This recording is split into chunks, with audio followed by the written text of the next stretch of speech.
Portuguese. It's the pigeon. Yeah, the funky pigeon or something. I don't know. I can't remember. What is it, Roberto?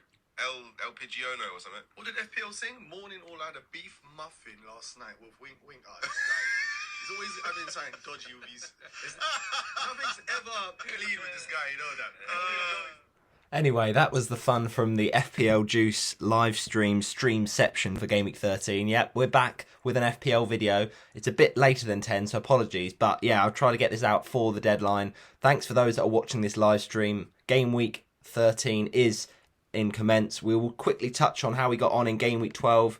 But this is my lineup as it stands ahead of the 11 o'clock deadline, which is in around about just over an hour's time. So lock in those transfers, lock in those teams. I'm feeling pretty happy with my team. I think it's in a position where I can roll this week, which, to be honest, I never thought I'd say. Like, most people would probably not have that luxury with the amount of flags there's been over the international break. But let me just show you how I got on in Game Week 12, just to kind of give a little bit of an update on that situation. 74 points, nice game week for me. 2 free transfers. I made the transfers of Jared Bowen and Trippier. Now, Trippier was a shame. Obviously, he had that game against Bournemouth, but just the 1-pointer. However, going forward, even in the tricky fixtures, I'm happy to own Trippier because of his attacking threat.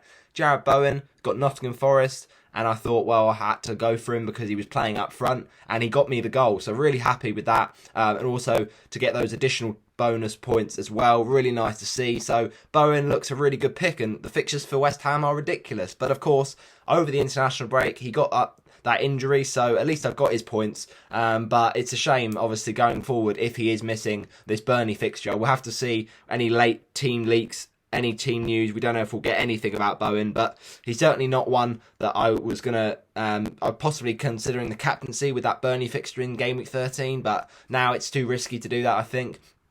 But yeah, really happy with those 2 transfers. I did Trippier in for... the reason I brought in Trippier was because I had a bit of a problem with Dan Burn. He was out, obviously, for a long time, so Trippier came in for him, and that was obviously a gain on Burn's points, but yeah, long term, I just want Trippier. And then Bowen, he came in because I felt that I needed a West Ham attacker, and also I just didn't really like, some of my options, like they weren't that explosive when it came to fixtures, and we know how good West Ham's fixtures are, so I had to bring him in for Maddison, because obviously he was out for the Wolves game. So yeah, really good transfers last week, 74 points. Green Arrow, we went from a game week overall rank of 1.2 million to 1.09 million. So we're slowly but surely climbing. This was when we wildcarded in game week 9, so we went from 2.29 million to 1.07 million in one game week because of our wild card, and since then we've just had steady increases. I mean, the 2 red arrows here were very unlucky. Obviously, we know Game Week 11 was one of the lowest scoring of all time, so that was no shock for a lot of people, and I think I was only about 3 or 2 points off a green arrow in Game Week 10, so it's fine margins. But generally, since my wild card in Game Week 9, it's really gone well for me, and I'm hoping that this is going to be a big week for me. But to be honest, I'll just take a small red arrow because I think a lot of people are going to be in a similar position for Game Week 13 because the fixtures don't look very appealing. Now, Areola, yet again, a clean sheet wipeout against Nottingham Forest. I kind of expect it at this point. It just happens every week, but the fixtures are so good, even up until, beyond Game Week 18. So you kind of think, is it worth keeping him for all of this time? Possibly. I think Game Week 18 he's got Man United, so maybe that's the time to jump ship. But then after that, he's got Sheffield United and Bournemouth. So it's a tricky one. If you have keepers to start in those 18 to 20 fixtures, then maybe. But I think in this kind of run of fixtures, there could be some clean sheets. I know that West Ham have had 1 all season, which is really disappointing.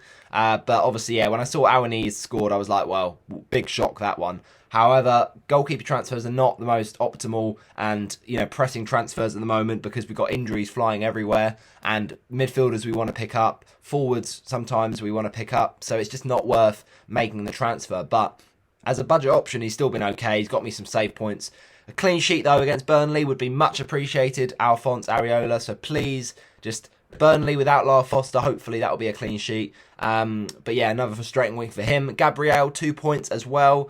I mean, the swing over him versus Saliba this season has just been so painful. I went for Gabriel at the start of the season, and of course didn't get the team news in time about Saliba being starting and Gabriel not against Nottingham Forest. And then, of course, Saliba, gets the clean sheet in the game against Palace after he got the assist against Forest. And then again this week, I mean, Burnley at home, you think clean sheet, come on, at least. And Burnley score, and then Saliba scores, and you think that's just so unfortunate. So, yeah, it's been really painful. I've always backed Gabriel because I felt he has more attacking threat than Saliba, but Saliba just got lucky in terms of points. You know, the goal he scored, and sometimes he just gets more bonus points. I don't understand why, but yeah, Gabriel's been really frustrating this season, and I hope he doesn't get benched again against Brentford because that would be painful. But Brentford, you know, they don't always keep it tight from set pieces, especially with Ben Mee currently out injured.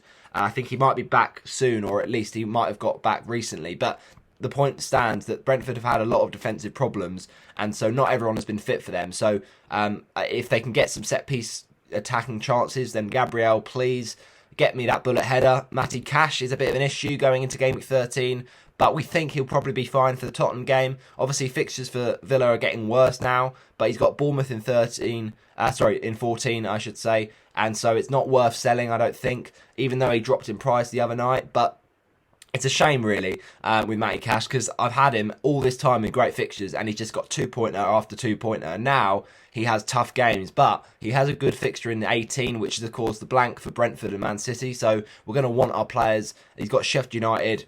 Let's just keep him on the bench until then. But yeah, for this game week, obviously you could play him if you need to away to Spurs. But I think Son probably scores. I think Spurs probably score. It's just whether you think there's an attacking return with Spurs' defensive absentees there. But yeah, really frustrating. Cash, you thought at home to Fulham, that's a clean sheet, but Jimenez pops up with a goal.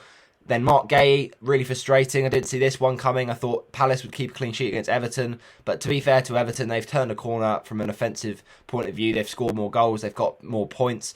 Obviously off the pitch now, they've got that 10-point deduction. So will that affect them? Probably, maybe not. I don't know. We'll have to see. But Palace defensively, I wouldn't be too panicked. I think it's a one-week thing. Going forward, though, there's still fixtures that are nice. Luton this week, hopefully a clean sheet with those nice fixtures. And Palace have been one of the better defences. I don't think one weird week changes that, really. So Gay's been great for me, getting those bonus points. And obviously last week was a shame. Trippier 1-pointer. Yeah, real annoying one, that one. The 1 week I bring him in after selling him for the 9-pointer against Arsenal because I wanted Gay. And then I bring him back because I just didn't like any options, really, in defence for Game Week 12. Trippier was the one. I had the money to do it, and I liked it against Bournemouth, who, to be fair, have not scored loads of goals this season. And then out of the blue, Newcastle put in a shocker of a performance, and Newcastle, concede 2. And it's just painful. It's typical FPL. Solanke had to decide to turn up, and this 1 week I will need Trippier to haul big. So, yeah, I'm still going to keep Trippier. I'm not worried by that 1-pointer.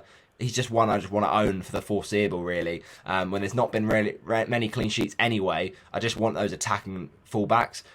Salah, clean sheets, doesn't come easy for Liverpool, but this week it did, and fair play if you own Tsimikas. But also in that game, fair play if you put the captaincy on Mohamed Salah. I did, 32 points, very lovely stuff against Brentford. Got the 2 goals, and yeah, to be fair, he's just essential. So have him in your team, have him as a captaincy option. Is he the captaincy option we all want for the City game? I wonder. I don't know. It's a Spurs kind of debate, I think, with Son against Villa. It's also a Haaland debate, but I think away from home in the early game, I don't love that. Even though Salah, of course, can return against anyone. His record against City is quite good, but he's not my favourite one. I think he's probably in the top 3 or 4 for this week, but maybe not the optimal captaincy. But still, nice to see that those returns. And then Bowen obviously got the goal, really, really nice. And if he is not fit for this game week, but then back for game week 14, then I'll definitely bench him. But we don't know that for sure. So it's just worth starting Bowen, I think, this week and just attacking the upside. If he starts, he could do really well. As I said, he was a possible captaincy shout before the doubts of this injury. So it's too much doubt to place the armband on him, even if, you think go to the vice captain, but it's not worth that, because if he then ends up, gets subbed off early and you captain him, you'll be really annoyed. So I think it's one of those things. He'll probably either start the game or not play at all. I don't think he'll get benched and get subbed on. It would be very surprising. And so, yeah, you could look at maybe the captaincy, but it's a bit risky, and I don't really feel like it's worth the risk. Obviously, yeah, going forward, those fixtures are still great for West Ham, so I'd love to keep him, because if I sold him this week, I think there's a good chance Bowen is at least in the squad, hopefully. If not, then fine, maybe he'll be back for Palace, but I want him for Palace back anyway. Like, if I took Rima out for a Kudus, for instance, okay, fine, that's the same fixtures, but Bowen is just better than Kudus. It's as simple as that, so it's not worth, I don't think, swapping him out. Even Mbumo, who is tempting with Luton in game week 14, I can just get him in 14. Like, what if he got injured against Arsenal, and then everyone had him, already injured, and Bowen was back fit? Like, that would be a transfer I'd have really regretted. So it's just not worth it. Let's wait and see with Bowen. Hopefully he'll play, hopefully he'll do well, and hopefully punish all those that maybe have sold Bowen after his injury doubts. But it's ironic that some people might have even taken out Matoma after he had his injury doubts and brought in Bowen, and that's an unfortunate switch if Bowen does end up missing out, but we'll have to see. That was kind of my debate this week, whether I start Cash or start Bowen, because I'm kind of wanting to play one of them. If Bowen is my starter and Cash is on the bench, I feel better about that way round, I think, because if Cash comes on, then fine, that's not an issue. I think he should start and maybe an attacking threat. But if I start Cash and then Spurs hit a few and Bowen starts the game, I would feel, why did I do that? Always back the attacker in that situation. Son, obviously blanking against Wolves, frustrating the last couple of weeks, but he has not done as well without Maddison. That would be expected. I think with this Villa game, though, high line that Villa play, that could be an ideal fixture for Son. He's probably worth moving on, though, after Villa. Man City's always tough. I know he's got a good record against them, but I wouldn't say Son is optimal for the next few weeks. So without Maddison, he's a lot of money. Maybe he's not quite justifying it with his consistency of returns, but he's still a great asset to own, of course, and we know he can be explosive. A captaincy option for sure for game week 13. I think Son could do well, and he's more exciting than picking Haaland, because everyone was going to go Haaland. Villa could defensively be worse than Liverpool, you'd imagine. So on paper, it's probably a better fixture, but it's a better team if you go for Haaland. So it's a big debate. I think Gordon as well, look, he could be on the chopping block. He's been nice for me in the kind of time I've had him since that Game Week 9 wildcard. I brought him in for the goal against Palace, and he celebrated that. I think that was the birth of his child as well. So more than one celebrating for that moment, but also then he got the goal in game week, I think it was 11 against Arsenal. Really nice, obviously controversial goal, but we'll take it. This is why Gordon's been my nice differential. But then obviously blanking against Bournemouth was quite disappointing. I think he didn't quite play that well. Newcastle were in general just disjointed, but yeah, obviously he had that chance where he kind of nutmegged and then had a bit of a weak shot. So I think Gordon could do well against Chelsea. Defensively, they still look like they have problems there, and I think Newcastle, if they're going to score any goals, maybe Gordon is the one. But yeah, probably moving on, because the fixtures are a bit up and down, and I just think there's better midfielders to get in the next few weeks. But then forwards, Watkins, Haaland, both returns in game week 12. Nice goal for Watkins against Fulham. Obviously, he did miss the sitter, but we won't talk about that. The fact is he still returns, he's still consistent, and he has been a bit frustrating the last few weeks, but I still feel he's the second best striker after Haaland to own in the game still. I think Darwin is too inconsistent with minutes, and obviously coming back late with Uruguay with the international break, it's just not worth the risk, I don't think. So Watkins is the one for me, I think, and I do really like Watkins just generally for such consistency. So Villa fixtures are getting worse. He could maybe be a sell in the next few weeks, but I don't think it's essential you get rid of him, to be honest. I don't think it's the be-all and end-all. So yeah, I'm going to probably stick with him because he's got Bournemouth and Spurs, as I said, defensive injuries. I think there could be some joy for Watkins in that game with the high line that Spurs play. And then Haaland, 16-pointer, lovely stuff. I do really think he's essential along with Salah, but whether or not he's the captain over Salah this week, it's a tricky one when they're facing each other, but this is why we hone him, right? 16-pointer against Chelsea. Doesn't matter what fixture it is for Haaland, he can do it against anyone. Turner 0 points. Hwang, I was glad I benched him because I felt the Spurs would, do some good stuff in that. They scored. Obviously, Hwang didn't return, so the right week to bench. But he's got a nice juicy fixture against Fulham in game week 13, and then Burnley and Forest after that. So if I can, I'll try and keep hold of Hwang for these nice fixtures and maybe move him on for the West Ham game. But then we've got Taylor as well, who's got West Ham in 13. A tricky fixture. I think West Ham score that, but look, Taylor just the 1-pointer, and then Mubama is just my bench option to save funds. So that's game week 12. As I say, a decent game week. We jumped from a nice little rank there of around about 1.2 million to 1.09. But now let's go in to game week 13 team selection. So Areola's in goal for this game week. Burnley away. Hopefully without Lara Foster, Burnley won't score many goals. And I think West Ham, they have been defensively poor. Not only that, they've just only kept one clean sheet all season. But if some save points could come, then that's at least what I'm hoping for. And then a clean sheet to top would be perfect. Obviously, we saw Gay get a clean sheet recently against Burnley, so hopefully Areola can follow in his footsteps. Gabriel, Brentford away. I think Brentford could concede. I think Arsenal, they probably will concede as well, but hopefully an attacking return, please, Gabriel, because I never get you getting those attacking returns for me in the right weeks. A bit like with Matty Cash, it's just painful, really. But fingers crossed, the Brazilian can deliver the goods. Also, Trippier, I think Trippier did have an injury scare over the international break, but I think he is confirmed to be fine, so that's good to know. Chelsea, obviously, at home is a tricky fixture for a clean sheet. You'd imagine Newcastle concede, but the reason we own Trippier is not for the clean sheets, it's for the attacking threat that he offers is so much more than anyone else in defence, so he's just such a good asset to own in any fixture. And Chelsea, obviously, defensively, still conceding goals, so from set pieces, Trippier could do well. Mark Gay, Luton away, good chance of a clean sheet in that fixture. Palace have been a solid defence this season, and even in an away game, I think Luton don't score enough goals for me to be too concerned about playing him in this one. Salah away to City, again, a tricky fixture on paper, but this is Salah, so don't doubt him for any fixture. He can score braces, he can score hat-tricks against anyone. The captaincy is a bit trickier, obviously he's on pens, so is Haaland, but I don't know, I think away from home in the early kickoff. It's also the first game back after an international break, so it could be goals. It also could be cagey. That's the decision between Haaland and Son, really. But I think Salah could certainly return. He's got a good record against City. Son against Villa, high line. As I said, Villa defensively away from home have not been great this season, and they're conceding a lot of chances. So if Cash is out for Villa, then maybe there's some problems for the Villa defence. Maybe Son can cash in on those.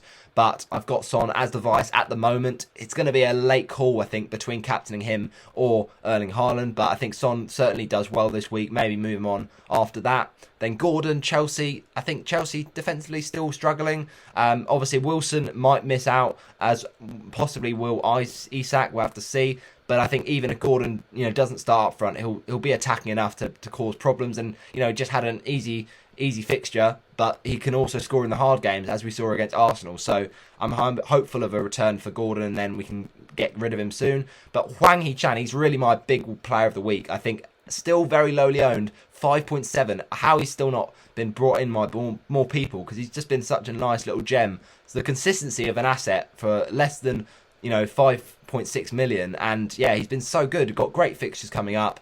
I think he'll do well against Fulham, so I'm really excited by the South Korean there. And then Bowen, still in there, obviously hoping he starts. We'll have to see what the latest is on that when the team sheet comes out. We're just not going to get news, I don't think, about Bowen before deadline. It's about kind of 55 minutes till deadline, so it's just, I'd be very surprised. But yeah, it's just too risky to captain Bowen, really, for this one. And obviously with Antonio out as well, maybe they play Paqueta up top. We'll have to see who starts up top. But if it is Bowen, then that would be really nice. Then Haaland captaincy, so hard, isn't it, this week? I think there's just not a standout captain, so I don't think there's a right answer, to be honest. You could go with Son, you could go with Salah, you could even go with like Eze if you have him against Luton. That's tempting, but I don't own him, so I'm just happy to roll. I think that's the transfers that you're going to probably make. Like I'm looking at Mbumo, or Brian Burmo, as it's apparently pronounced, for game week 14 against Luton. That looks like a nice fixture and a nice run of fixtures for Brentford before they blank in game week 18, and then I can just bench Burmo in 18 and have him back for the fixtures that are really nice after that. But I think with Burmo, it's kind of like, I've got Gabriel, so I'm not that keen on bringing him in up against him. It's probably a week too early for me. Also could look at Eze. But again, the fixtures for Palace are a bit short term. Like for someone like Gay, it's fine because I can rotate defenders. But I'm just not sure about Eze, and I don't think Palace as an offensive unit are that great. They'll do probably well this week, but long term, I don't know how I'll feel about them. So then I could have looked at someone like Palmer, but then again, will Nkunku take minutes off him later on when Nkunku's back from injury? And Newcastle away is not the easiest of fixtures. So I'm happy with just rolling with this, to be honest. I think on paper it looks good. I think 2 free transfers in Game Week 14 will be really valuable because there's obviously the Champions League coming back. You've got all these flags going around. Let's see how many injuries happen. Like, I think 2 free transfers. If I want to get someone like Burmo, I probably won't be able to get Burmo and Saka. I don't think I have the funds for that in 14, but probably one of those will have to come in. They're probably actually Burmo, even though he seems to dodge points every week. And Saka as well. Like, Saka's just not been great this season. We'll have to see how well he does in the Brentford game, but will be interesting to see. Then also we've got Haaland on the captaincy. Liverpool away, I do feel that Liverpool away defensively can be a bit suspect. They've not been squeaky clean since, a few seasons. Like Trent, defensively, not great. Tsimikas, I don't think one-on-one against Grealish, if he starts, will do too well. So I think Haaland could have joy in this game. And they won this game 4-1 last season. Obviously, Haaland was injured for it, so didn't have the chance to play in this game against them in the Premier League. So I think hopefully Haaland could do well. It's just that early kickoff thing. If it goes badly, it ruins your week. And I know it's Haaland and he's defied the Gandhi rule before, but it's really tempting to go Son with that Sunday game. It's just the effective ownership of Haaland's going to be so high. So is it worth gambling when there's not really an obvious captaincy outside of Haaland? Maybe, I don't know. It's just without Maddison, I'm not as keen on Son. And if Lo Celso plays, then that would be better for Son in the midfield to create for him. If Højbjerg, though, starts, then I'm worried about Son, how he gets those returns. But with a high line, maybe it's not an issue. It's really tight between Haaland and Son. I think it's just a 50-50. And if in doubt, I think just go with the Norwegian meat shield. Watkins also is there. I think Watkins just makes sense. Away to Spurs, the high line. Villa could do something there. And Watkins is very, very consistent. And actually has a good record, Watkins, against the big 6 teams, so I'm not concerned about that fixture. Turner, Brighton away, obviously, Brighton at home, sorry, he doesn't play anyway, but he's just not a priority transfer at the moment, when I've got Areola, who I know starts. Cash as well, also is a bit of a headache. Do I start Cash? Do I start Bowen? But I think I've got to go with the upside, if Bowen is fit to play, and if not, Cash can come in. I think he's going to be back Cash, so if he can get an attacking return, then that'd be great, if I need him. Taylor, West Ham at home. Yeah, I think West Ham score probably in that, so I'm benching him. And then Mubama, of course, is the bench fodder. So that's my team for game week number 13. No transfers made, rolling it for 2 frees in 14. Just quickly, I'll show you what the mini-league is looking like for FPL Yellow Army's Loyal Legion. At the top, we've still got Ellie doing well. Very, very nice week. 79 points in game week 12. And also in there, we've got Adam clinging on to 10th spot in the top 10 there. And also Eze Dubs, Return of the Mac, and Nice to Mitro. So thanks for those in the mini league. And of course, make sure you give a little listen before deadline. It's nearly coming up to it, of course, for the T-Fit Pod, the Form is Temporary podcast. We had a great guest on this week, man on podcasts, Darren. He came on to talk around all things Game Week 13. We had a fun quiz as well. So even after deadline, give that one a listen because it was a really good one and I think you really will enjoy it. So thanks again for watching. I'll see you in the next one. Bye-bye.